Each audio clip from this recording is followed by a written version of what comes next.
कधी विचार केलाय की जगातला सर्वात पहिला फोटो कधी, कोणी आणि कसा काढला असेल? या व्हिडिओमध्ये सांगतो, चला बघूया. फ्रान्समध्ये 1765 ते 1833 एक वैज्ञानिक आणि संशोधक होऊन गेले. त्यांचे नाव जोसेफ निसेफोर नियाप्स आणि हा आहे त्यांनी काढलेला जगातला सर्वात पहिला फोटो. या फोटोला जगभरात view from the window at Le Gras असे ओळखले जाते. 1826 साली हा फोटो काढण्यात आला आणि त्यामुळे अर्थातच हा फोटो एकदम ब्लर आहे. आज टेक्नॉलॉजीमुळे आपल्याला या फोटोचे क्लिअर व्हर्जन पाहायला मिळते. पण यात नक्की काय दिसतंय? हा फोटो काढला गेला होता नियाप्स यांच्या घराच्या खिडकीतून आणि गंमत म्हणजे हा फोटो तयार व्हायला तब्बल 8 तास लागले होते. कॅमेरा ऑब्स्क्युरा म्हणजे एका काळोख्या खोलीचे तंत्र वापरून डांबरासारखे रसायन एका टीनच्या प्लेटवर उमटवले गेले आणि मग तयार झाला पहिला फोटो. पण हा फोटो 1898 सालापर्यंत जनतेसमोर आलाच नाही. म्हणजे फोटो घेतल्यानंतर 70 वर्षांनी जगाला कळलं की असा काही फोटो अस्तित्वात होता.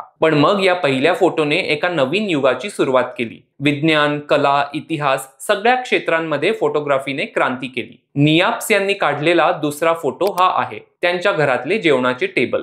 हा फोटो टीनच्या प्लेटवर नव्हे तर एका काचेच्या प्लेटवर काढला गेला होता. कालांतराने मग ती काच फुटली आणि या फोटोचा ओरिजिनल नाहीसा झाला. तुम्हाला अजून अशा कुठल्या ऐतिहासिक शोधांबद्दल ऐकायला आवडेल मला कॉमेंटमध्ये जरूर सांगा. तोपर्यंत आपल्याला सबस्क्राईब करा आणि फॉलो करा.